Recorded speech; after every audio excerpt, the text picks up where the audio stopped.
Hey, She Slayers, and welcome to another episode of She Slays the Day podcast. I am your host, Dr. Lauryn Brunswick.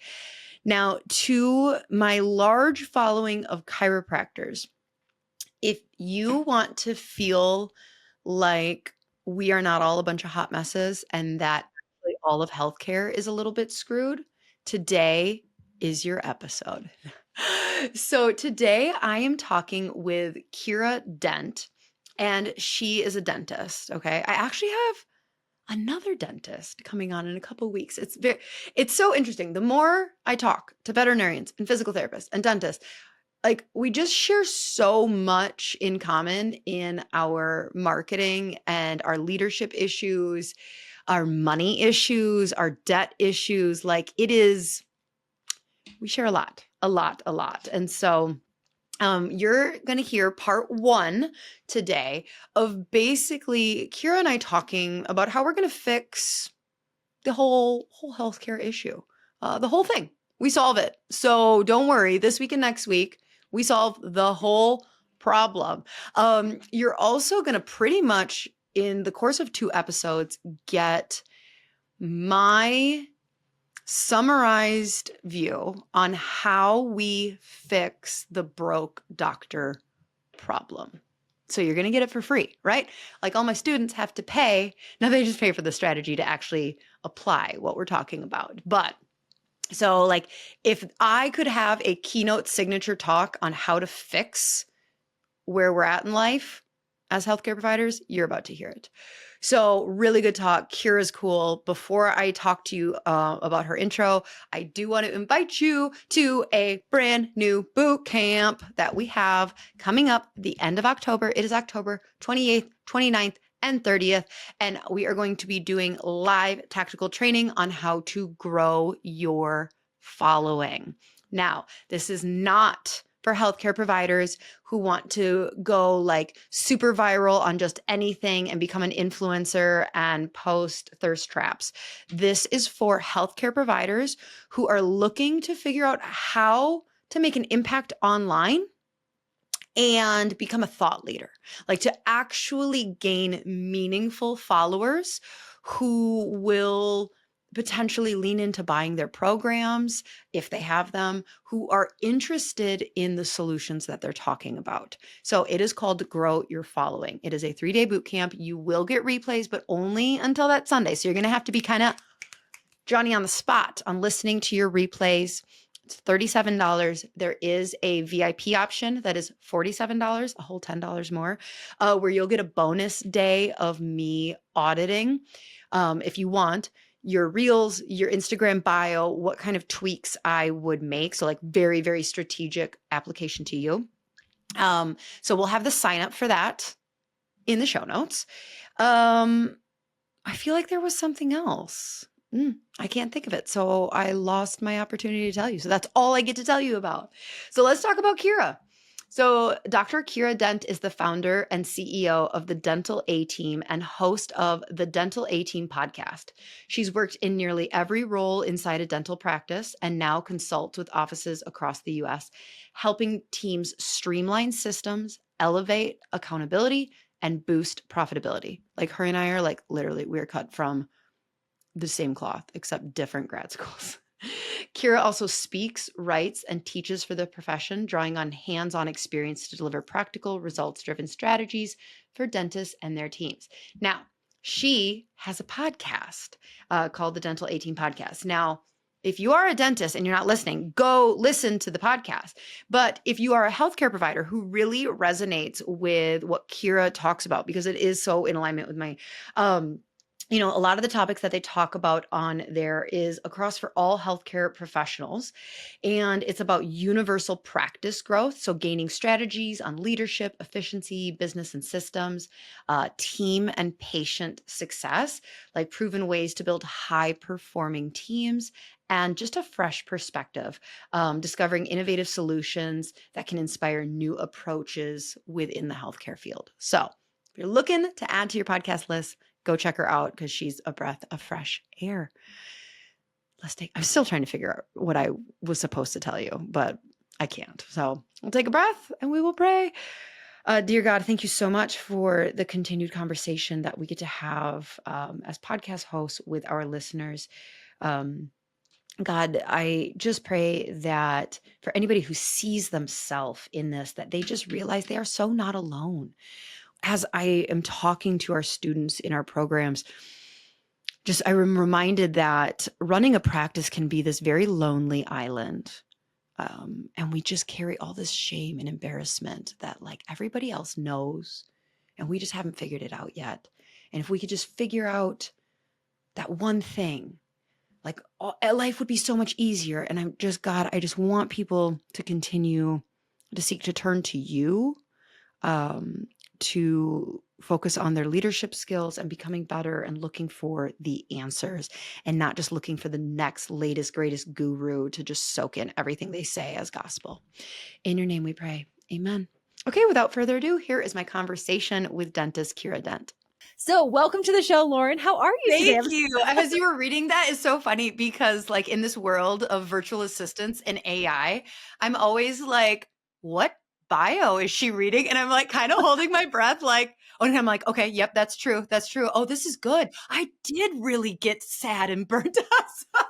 It's like I just went on a journey with you while you were reading my bio. You and me both. I was on a podcast the other day and I had the exact same feeling because they were reading my bio and I was like, I'm super curious, like, which bio did you get? And wow, yeah, like I did just get to go down memory lane. So, but you're like, that's a good bio. Good job, AI. Good job. But just like always waiting for like the wrong thing where it's like, no, I didn't do a stint as a clown or anything. No, that's not true. That's not true. So. Exactly. No. And Shelby got us connected and I was super excited. And, I was looking up on it and she's like, Kiera, I think you and Lauren are going to have the best time on the podcast. She's like, you two are birds of the same feather, the high energy, the tactical, like we talk about is like life on purpose and business on purpose and not having it to where it's the other way around. I say all the time, like your business should be working for you, not the other way around. It should be supporting your life. So I'm just super jazzed. So Lauren, I mean, that was a great bio. I agree. Like kudos to AI, virtual assistant, whomever wrote it for you. Right. Kudos to you for living that actual bio and being the human on the other side of that. So anything else you want to add? I mean, we're here today to chat shop. We're here to share with your audience, our audience, and just really collaborate together and talk about some things that you're super passionate about and that I am too. Yeah. So I think that one of the things is that, you kind of addressed of like, I think you probably typically have more dentists on type of thing. And your audience is like, wait, what's happening? So I started as a coach for chiropractors. This is, I see this a lot of what we do as especially high achieving people. We spent a lot of money and time getting this degree. And then when we start to get bored, burnt out, ADHD, whatever it is in our career, where there's this kind of a couple years in and you're like, wait, is this on repeat? What we tend to do is we repurpose our current knowledge set. And so it's like, I have this degree in this, so I'm going to start a podcast for those people, right? And so that was kind of my experience too. She Slays the Day started as a podcast for chiropractors. But then I started to realize, like, as we were having these conversations and, you're just networking, you're meeting, and I started to talk to dentists and veterinarians and, and realizing like, oh, you guys deal with the same shit we do. I had an ENT on a private practice ENT on the podcast, on my podcast, because I was following him on Instagram because he was hilarious. But I was like, you're dealing with the same stuff we do. And ultimately, that's kind of where I expanded in 2023 to be more for healthcare providers outside like the traditional hospital system, because it's like none of us learned business. Like exactly. while we were doing anatomy and like infectious disease and all of this stuff, there were people outside in the college getting like MBAs and entire business degrees. And we didn't take a single class. And there's such this atmosphere of shameful entrepreneurship. What I mean by that is like, especially within chiropractic, and I've talked to vets and dentists as well, that's like, well, if you're not going to own your own clinic, are you even like really that good? And so there's this forced entrepreneurship in a society where only 10% of people truly have the grit and resilience for the shit show that is entrepreneurship. But you have like 80 to 90% of a profession going into it. And so it's just so natural that it's like, we didn't learn this stuff. It's so natural that burnout is such a common thing. So that's where really it's like, I've realized that like, oh yeah, I promise you that the same stuff we're dealing with, you're dealing with too, because I've had these conversations. Amen. And it's actually funny, and I didn't mention this prior, but we actually consulted a chiropractic office, and we've consulted eye clinics and optometrists, and we've gone into CPA clinic firms. And I realized business is business is business, and healthcare business is very similar. I think we do outside of mainstream medicine, which is our chiropractic, our vets, our dentists. We're not in the hospital setting. We have more of that autonomy to have our own practices and our own businesses. And I agree with you. It is I think the memes out there with business ownership are so accurate. The ones where you're on a roller coaster and they're like, it's the highs and the lows. The ones where you're like holding on for dear life and you're like giggling and then crying all within a matter of seconds. And I'm like, that is the role, that is the realm. And so that's why I really wanted us to collaborate together, Lauren, to talk about, because what you see in chiropractic, what I see in dentistry, what we see across the board of these incredible clinicians. Like you go to school, you learn, you have all this experience and this knowledge. And like you said, it does not train you to be a business owner. And yet also, like you said, it's, well, why not? Like, and I think that that is kind of it's like for team members, like you want to graduate to be the office manager, you want to be the regional manager, you want to get to that level. Like that's where you like it, there's a ladder ascension. And I think in business ownership and with, like you wanted to be a chiropractor because you wanted to help people. You wanted to be a dentist because you want to help people. You want to be a vet because you want to help people. You want to be an ENT because you want to help people. But I think that there's this unsaid natural ladder that people feel there's a push to go for of business ownership when it's like, but I just want to be a clinician. I just wanted to do my craft, but I also wanted to do it my way. And that's where I think the business ownership vibe comes in. But you're right. It's stressful not having profits, not having understanding cash flow, not understanding how to run teams. The Like, number of people like awful. clinic owners that have been in practice for 10 plus years that I am teaching what profit margins are and what is healthy and how to calculate it is astounding. It's like, no. So, I think that ultimately when the different personality types, when they find themselves in practice, I feel like they almost burn out for two completely different reasons. So let's say that you have, so 80% of humans are just more meant to be more like caregivers, supporter roles.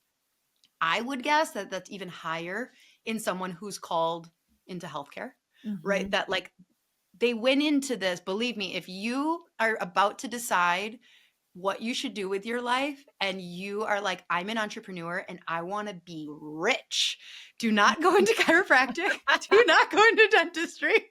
There is so much easier ways to make money. So like 99 point whatever percent of people are called to this profession in healthcare because they want to serve. So let's say you start your clinic, there's a good chance you're going to burn out from one of two reasons. One, you don't want to run a clinic. You truly are, and that's what's burning you out, is that you're just like, I am here for the patients. I want to pour into the patients and I want to serve and I want to do that. But like, I have to hire another front desk person. Didn't we just do that last year? I don't know what the ad should say. I don't know what we should pay them. Or like there's office drama and you're like, I have to create a SOP on that. What? And so that will burn you out because so much of being the CEO and the clinic owner is like pulling you away from patient care. So, you either have to divide your patient care down or in half so you have time and now you're spending half of your time not doing what you want to do, or you just pile on the admin stuff on top of it so you're working 60 hours a week. So that person, obviously they burn out. Now the other one is, I think, is much more my personal story. And I'm so curious as to like why you started the podcast, why you started doing what you're doing. But like, so I was not someone that like was a natural entrepreneur. Like I never would have, there's certain people, you hear these stories where they're like, I'm kindergarten, I was like, I'm like, no, that wasn't me. Like had no idea until really after I started my practice, but that was out of convenience because there was no job. Like I had kids, and like somewhere along the line, the entrepreneurship bug just got me.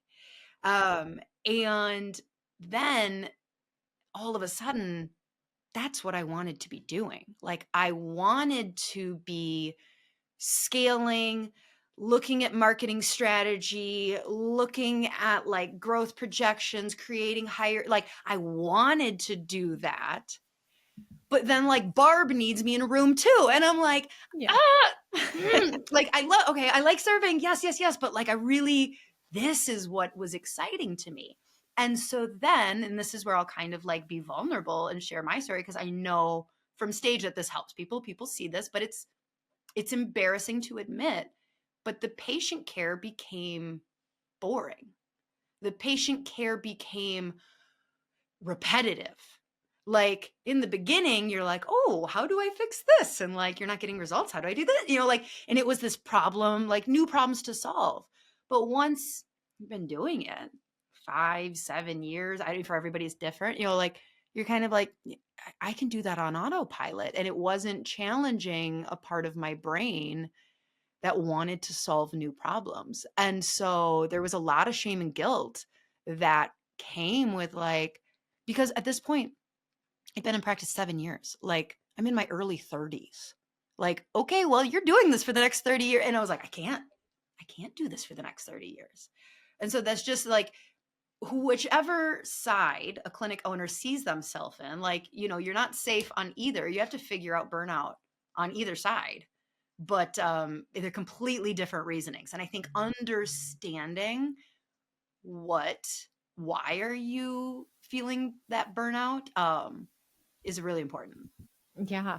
I love that you talked about both sides of the coin because I think there's guilt, at least from what I see, working with dentists, working at myself. They actually call it like I've heard. I don't know like where this is coined, but it's like the 7-year itch or stitch. Like there's like you just kind of get into this, and some people get it at 5 years, some people get it at 10 years. But there is, I also love Tony Robbins when he says like progress equals happiness. And so if we're not progressing, and some people love it, they love the autopilot of patient care is easy for me. But like when you first get out of school, all of that is hard. It's a puzzle. You're progressing. You've got to figure out how do you navigate and get patients to say yes to treatment? How do I run my books? Like like there's so much how to, how do I like serve my patients better? How do I make this for dentists? It's like, how do I make that perfect crown margin? Like, how do I get that perfect? I imagine in chiropractor, I mean, I see a chiropractor all the time. I love her. She's incredible. We do talk business often. She's a fee for service. And I'm like, let's talk shop on like going fee for service versus in network. Like, just like dentists, right? The fee for service versus in network. And it's how can I make this body like looking at people that have weird symptoms and trying to figure out how can I fix that? Like I know there's a way to fix this long term. But also the like annoyance of running a business and also the like need for growth. And I really love, and I never thought about those two sides of the coin until you mentioned that of that really is what causes people to stress. And I think that there is guilt on both sides. I think there's guilt of I want to be with patient care and I don't want to run the business, but I know I have to. Like this is kind of the card I signed up for. And then the other side of I want to leave the chair. I had a dentist the other day in one of our masterminds say to me, I only want to work 2 or 3 days, but I feel guilty because my team's working 5 days. And I was like, that's a really common one. So, and I said, the great news is you built the business. Like you provided them the job. Like you've created that. That does not mean you need to stay in the day to day, 5 days a week, like whatever is best for you as the business owner and creator. And that can shift and morph. But there is a lot of guilt. And I think that creates, like you said, a lot of shaming. And thanks for being vulnerable on that, because I think so many people can relate to that. And I think when people are listening, they're like, yes, yes. Like, I feel either side of that. And I think people don't know how to get out of it. So instead, it's just this like, let me keep doing the same. Oh, let me listen to other podcasts. Let me see if other people are like me. And I'm sure it's the same in chiropractic dentistry. They say that it's like this isolated island. And I'm so grateful for podcasts. I'm grateful for communities. But I still think people feel that way because you're day in, day out in your own clinic, in your own practice by yourself, even though you maybe know there's a few other islands out there that are maybe similar to you. But I think it's I think that's also business too. I don't think it's just being a provider in your own practice. I think business entrepreneurs feel this way as well. Like, how can everybody else figure this out? And I don't feel like I can. And you have no idea that they haven't figured it out. I was at a 7-figure female mastermind a month ago. And so it's all 7-figure females all over the board as far as like industry, striving to get to 8 figures. And like there were so many moments at this retreat that every single person just felt like their business was duct taped together. And it's just like everybody's just doing their absolute damn best. And so it is really, but you know, I wonder how much of this burnout conversation has to do with like generational differences. You know, like I'm assuming that you are a millennial. Yep. Yeah.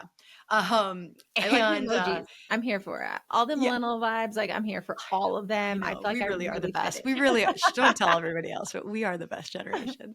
And so I'll point this out on stage a lot because, you know, when you're talking, giving continuing ed, you'll have a lot of, you know, Gen X is still in the workforce. Like they are still here. And from the time I was in school up until like the last couple of years, they really were a lot of the stage presence at conferences. And so you being a millennial would sit and really just get advice, business success, career advice through the lens of Gen X. And why that's something that we just have to be aware of is like each generation has a very different script that they have like they've just absorbed kind of automatically without putting too much thought into, you know, it's just like the culture of their generation. And Gen X was like, shut up, don't complain about it. There is work-life balance. Like your career is the most important thing. Like raising your kids, like you have a spouse for that and you will enjoy your life once you have accumulated enough money. And if you've done it right, that'll happen by your like between 60 and 65. But the goal is to hustle, accumulate at all costs. You can enjoy your life. If you need if you need to get a divorce and you just get a new spouse in your 60s, that's what and so like not trying to give them shit or anything. Their work ethic is phenomenal. My favorite employees are Gen X. Like, perfect. Come on in. You're going to work forever. Like it's great. Yeah. Amazing. Yeah. So they're great. But then like we come in and, you know, I know that in chiropractic now 50% of graduates are females. Do you know what that is in dentistry? That is actually tipped over. There's more females that are graduating than there are men. It just recently tipped the scale, which I was quite impressed by, which is awesome. So it's so exciting. Cool. But we're kind of screwed because we as millennials, we're not going to not have children. We're not going to delegate that completely to somebody else. Like, I mean, I'm definitely the primary breadwinner and my husband's profession or career has like molded to what our family needs are. But like, so we're not going to do that. We're not going to do that. Like, we're not going to give up our career. And so it's not like we're complaining about work-life balance. It's just a necessity. We're like, no. It's not like I'm like, oh, like it's like, no, this isn't I want to raise my child. It's I have a child. I have to raise them also and the business.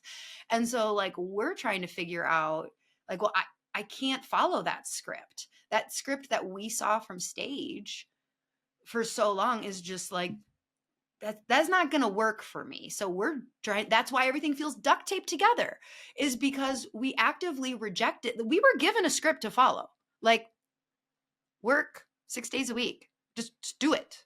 And we're like, nah, I don't want that. And it's like, okay, well then we're literally creating a new path. And so to any millennial, I would say like, if it just feels messy, this probably isn't a you thing. This is like, we are truly carving a brand new way to do things, which we're kind of wasting our time because Gen Z is coming in like, no, I'm not doing that either. And we're like, we're fixing this for you.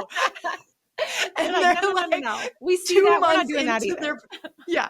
They're like 2 months into their profession and like, ooh, 30 hours a week? Ugh, Yeah, that's not not gonna work for me. no, they're like, I could be a YouTube, like I could Yeah, do all these different things. I can be an influencer for like 5 hours a week and make way more than you are. yeah. And Not you're here for like, that. well, I don't know how to solve this for you. They're like, So AI? Why are you guys like still doing stuff yourselves? Like, no, we're gonna have robots that do all this stuff for us. Like, absolutely they not. probably It's will. incredible. Like, Like, good. damn it. But I don't disagree with you. I think it's and as you said that, I thought about how agreed. And I think every generation actually makes it better from the last. And Yeah. I do agree that I don't know, I started thinking about it. It struck me about probably, I don't know, 8 years ago. And I'm like, oh my gosh, like people used to get married because they needed to be married. Like you used to have like a husband and a wife to be able to have kids. And I'm like, you don't need that anymore. There's IVF, there's different things that you can do. You do not need anybody anymore to live the life you want to live. It's very much becoming this like self ability. But I'm like, our parents couldn't do that. I mean, women even coming to the forefront to be able to have businesses, to own land in our name, like that has not been a long change and No. shift for women to be here.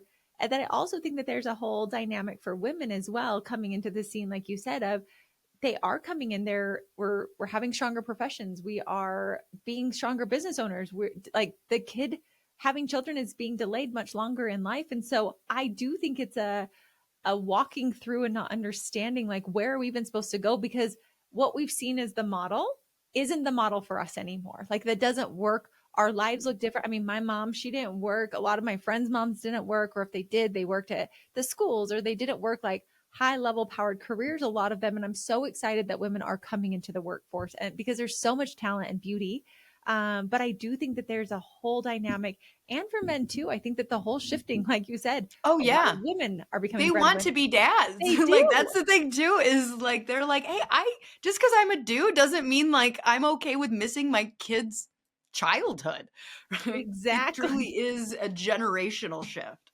Exactly. And so I think like just through all of it, I think you're highlighting what makes me excited. And the reason I'm just like jazzed about this today is it's normal, it's okay, and there's solutions around it. And also, I think just aha moments of, oh my gosh, like maybe this is why. And I do agree, generations behind the millennials, you're probably giggling at our conversation right here of like, yeah, you guys don't even know what you're talking about. But I think like we're in Hey, it. we say you don't know what you're talking about. Exactly. I'm like, but we're Hey, in it. And there has to be a solution I here. have the microphone. Who's on this podcast and who's listening? All right. But I think when I look at that, I'm like, but for millennials, I think that they're, and most generations probably feel this, I think we're a taffy stretch between one way of thinking and a new way of thinking. And we're kind of that like middle child syndrome right now, where we really are trying to carve that new path that's making it easier for other generations behind us to see easier modalities. But I do think that that kind of tug of war, I mean, I feel it. You felt it. We've had our personal experiences through it. We see people, we coach people through this, we work with people. But I also think in a way, life has become easier too, Lauren. I don't know how you feel. And like easier with air quotes, meaning there's so many things that do things for us. Like washer and dryers were so great for our parents' generations. But I'm like, for us, we now have, like you said at the beginning, we have AI that's writing bios for us. We've got virtual assistants that are doing it. There's ways, like you said, there's easier ways to make money outside of just doing your day in, day out, 8 to 5 job now. There's different ways that we can build retirement. There's ways like the Airbnb market and having real estate investments. Like there's so many different ways that I feel like wealth is oftentimes easier to achieve. But I think with that, because there's so many things, and not to say that it's perfectly easy, but I think as we conquer in life, just like the washer and dryer, the cell phone, like those things were conquering big problems. Google coming in and the internet taking over, like those conquered a lot of challenges. I think so much of today's challenge, and I don't know how you feel, Lauren, this is like Kiera going off on her own soapbox.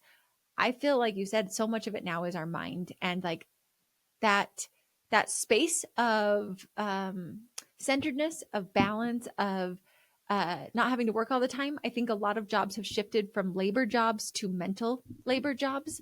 So we're not having as much physical, like you said, patient care can be a lot of just like mindless. I miss the days sometimes of being a dental assistant, sitting there and having like hours of time to dream up all these ideas, to where now I feel like I wish and crave for that quietness that my mind never gets anymore. And so I feel like even with some of those shifts in how we work and how our family needs are and the necessities of family dynamics in we don't need to work clear up to 65. Like people are able to retire now at 35, 40. And then it's like, now what? What am I supposed to do? So also then finding your purpose in life.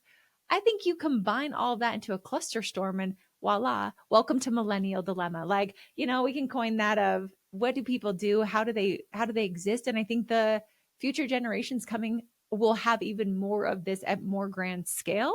So it's like, let's have conversations of how do we prevent that burnout? How do we have the conversations about not working and like having nothing left to give to our families, of having that balance, like you said, of I want to run the business and I want to progress, but I also want to be a human at the same time. So Lauren, I think you're more the expert at this than I am. I'm just here for the like great conversations and talking it through, because I think it's such a necessary conversation that now is starting to really bubble to the surface out of necessity and also out of curiosity and also out of like desire to fix this and not have it be our day in, day out norm anymore. Yeah.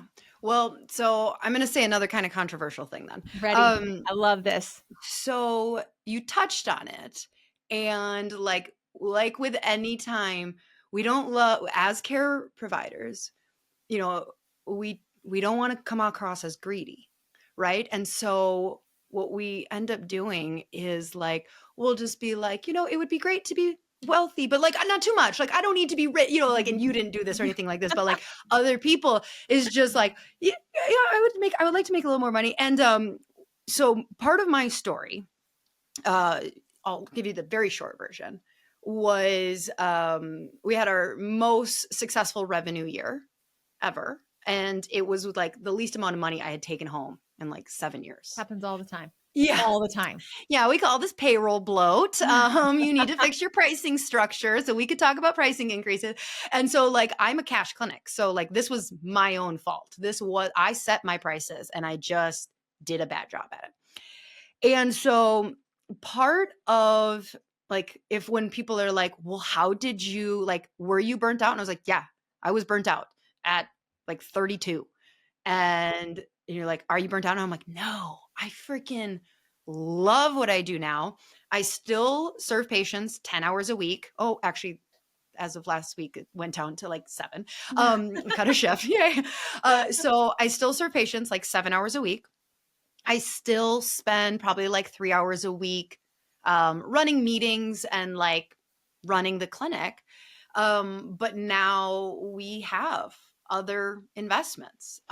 Whereas that clinic portion that used to be, all of our eggs were in that basket, right? So like as we had kids, my husband left corporate consulting to help our family and clinic grow. So all of our eggs were in this one basket of whether the clinic does well that quarter or not. Oh, we want to remodel the kitchen? Better go get some more new patients. Like, we want to go to Disney? It's not in the budget, but like all of these things. And we're not even talking about time freedom. Like, we're just talking about like the key to burnout is having time freedom and financial freedom. When I'm working with docs, the ones that are like the hardest to fix are not the ones that are like, I'm working 60 hours a week. I have like oodles of money that I know should be like, I should be doing something with but it's just like $50,000 in this bank account. And like, I wish I had time to go to Disney, but I don't. I don't want to belittle that. That is a whole different kind of burnout. It is. And everybody right now is playing a little sad song for you, but I relate to you. We can fix this. But the harder one are the ones that are broke. Like being broke. And this has to do with like just core psychological, like I reference Maslow's hierarchy of needs a lot in my talks, because like you cannot get to the tip. Maslow's, for those of us that took Psych 101 10 years ago, is the triangle where at the top is enlightenment and at the bottom is like your base survival, food, water, shelter. And if you are broke, now granted, monks, I'm sure they can figure out how to have enlightenment without having food, water, shelter. Most of us cannot, okay? We are doctors. And there is a certain amount of debt and a certain amount of expectation is maybe I don't know if that's the right word, with like, I'm going to serve people and this career is going to take care of me. I'm going to go into debt, and it's a lot of debt, but this career is going to take care of me. I'm going to care for people As long as I focus on serving, the career will take care of me. And we have too many people that it's just not. And they're like, I did not realize that I was going to struggle this much financially. These are not people that are like, I can't afford a yacht. These are people like truly who are like, my margins for financial investing and building wealth are a lot more narrow than I thought they were going to be. And that's a harder thing to fix, but that is a deeper kind of burnout that we just need to be more comfortable. Again, following generational stuff, Gen X, like we don't talk about money, right? That was the script that we got from them of like, you just focus on the patients and the patients will take care of you. And you're like, oh, okay, so we don't talk about money. And then millennials are like, I think we need to start talking about money. I think we need to start talking about money, because if you were being paid whatever you feel is appropriate, if you were feeling wealthy, and again, I'm not talking about that, I'm not putting on you that like you feel like you need to be making $3 million a year, like, although that is my goal for next year is 3 million. So just, but like, Yeah, exactly. that, just so we're clear, that is my literal goal for next year. So you can want that. You have permission to want that if you want, but we're talking about like, I don't know, maybe if you made $500,000 a year, life would be a little easier and you could breathe. And if you can literally financially breathe, you have more bandwidth to make calm decisions for your business, where you don't feel like if you have a bad quarter, you're going to have to lay someone off. And like, that's one of the first steps to helping most people avoid burnout or recover from burnout is like, we got to talk about money and we got to fix your personal financial situation. Because if you're constantly in a place of fight or flight financially, you can give yourself an extra 10 hours a week and time to be the CEO. If all you're doing is worrying about how you're going to make payroll, like you're not going to recover from burnout. Mm-hmm. I think that was such a good way that you highlighted it. And I'm just very curious now, like, how's the how? Because agreed, like people, what you're saying, Lauryn, I can tell you've lived the life. This is something that you've done. You've been there. You can speak to it so authentically.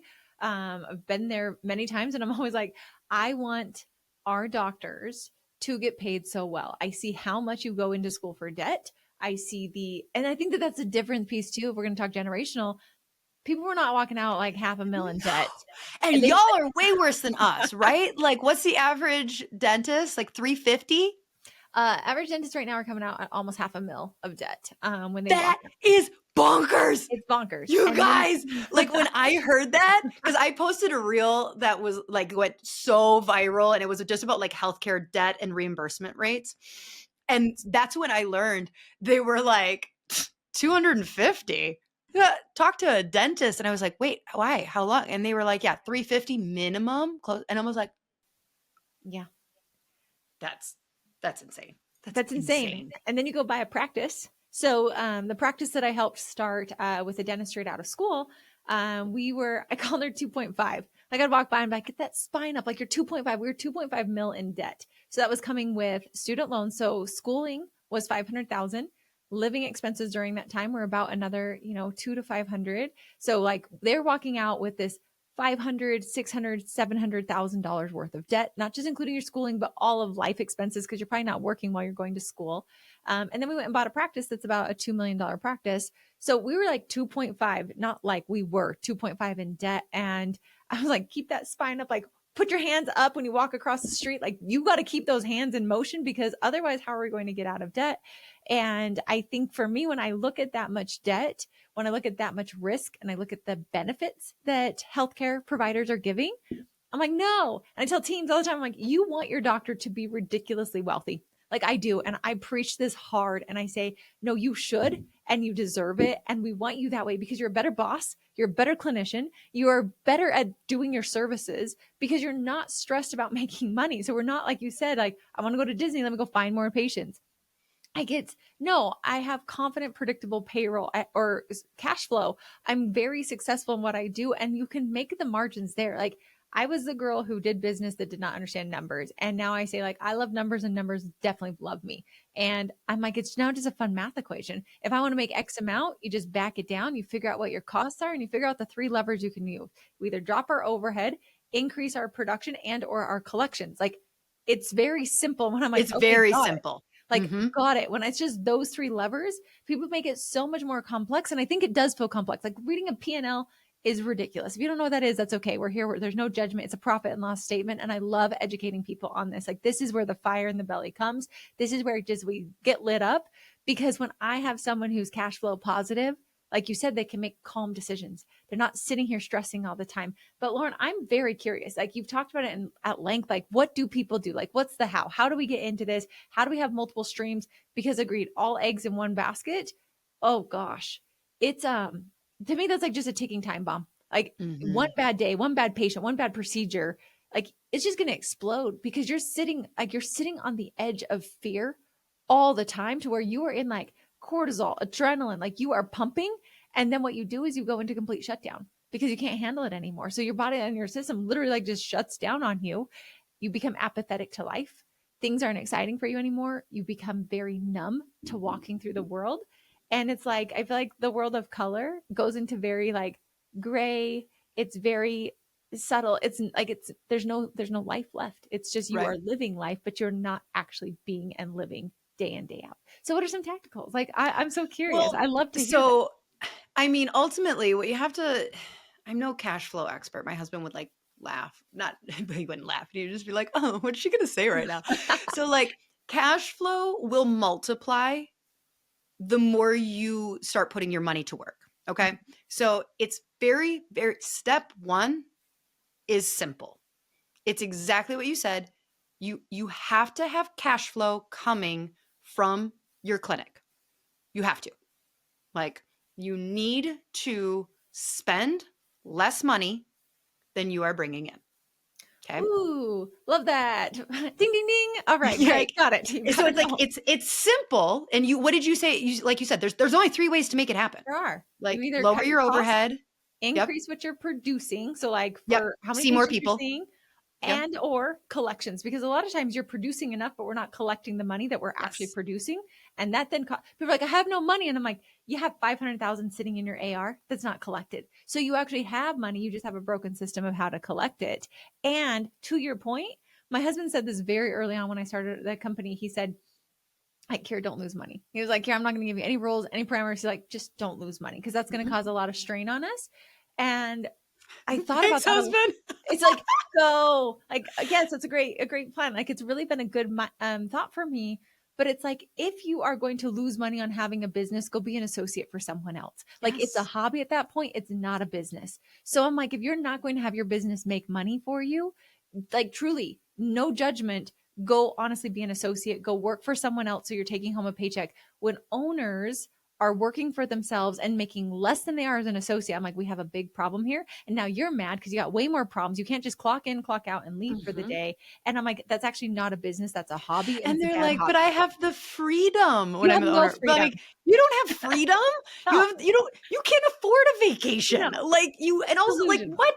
You have no freedom. Stop lying to yourself. Just because you own a business, like, people are like, I wanted this to actually like have more time. And I'm like, yeah, tell me how that's going for you. How's that working for you? Yeah. Probably not great. All right. So we got to have a business that actually cash flows. Yes. Simple So step 1 is very simple, but not, is you have to fix the pricing structure, the collections, your payroll bloat. You need to look at the profit margins of your clinic.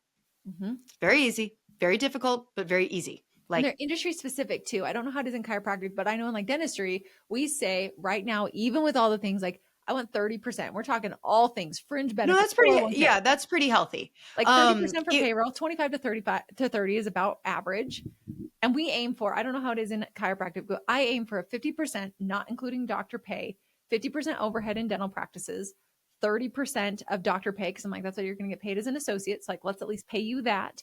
And then hopefully we've got a 20% profit, but that profit debt services click in, and that's a real fun zone. And taxes, like, I love it. No, you're not getting your W-2. People are not taking taxes out. You own this business. All that money comes to you. So do not get trapped in that like tax trap.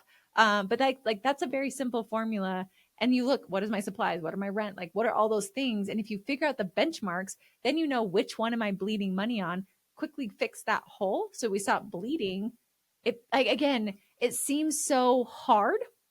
And you and I are on the other side of that equation saying, no, actually, it's like real simple. You just look at it real quick, figure out what it is. You can build your practice to support whatever numbers you need, or we cut.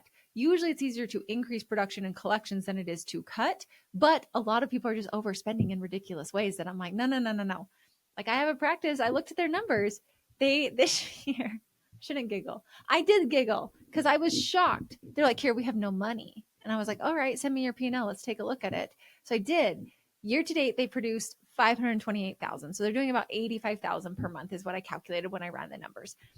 But when I looked at their take home pay, they're taking home. So it's 528. I'm super happy for them. Like, there's no judgment on that. They're taking home 250,000 of that 528 is going to the doctor, which again, I'm happy that they're taking home the money. But what's happening is the practice is not producing enough for that. They're running all their kids through it. They're running their cars through it. They're running everything through it, which again is not a bad thing.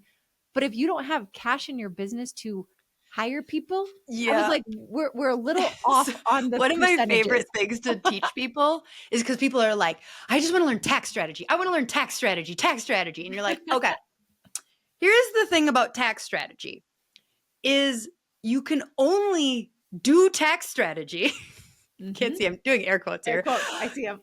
If you have money that you don't want to give the government. If you are spending as much as you make, and the government's like, yeah, you're good. You don't owe us anything. Like, there's no strategy to be had. No. Strategy can only apply to profits, like, like to money you've made. So that's where it's like, okay, I get that you really want tax strategy, but like you don't need strategy yet. You just need to create more. You just need money to then pay taxes on. Then we can talk about what it's going to be. Then we can talk strategy.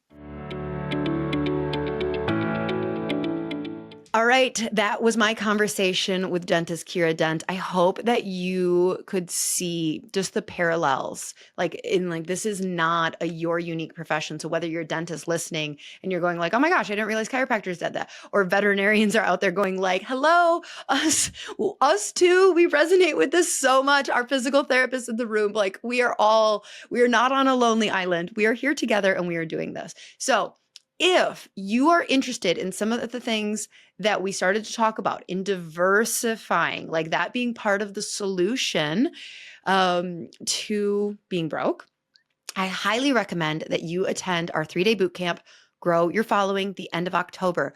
Okay, so I remembered what I was going to tell you in the beginning. So everybody who attends the bootcamp the end of the month is going to get entered to win a $6,000 brand new program of mine called Personal Brand Protocol. It is a 90-day program that is meant to help you. By the end of 90 days, you will have launched a monetizable online personal brand. You're going to know who you're talking to, your strategy for posting. You're going to have a whole plan for monetization. I've been helping over 120 healthcare practitioners do this over the last year, and their results are incredible. And so I have packaged it, and we're going to be training and giving that away. So it's a 90-day program, and one lucky person who attends the boot camp is going to win a $6,000 program. There's a $4,000 version of this, but they get the VIP. So if that wasn't enough to get you to sign up for the boot camp, then I don't know what will. So we'll have that link below.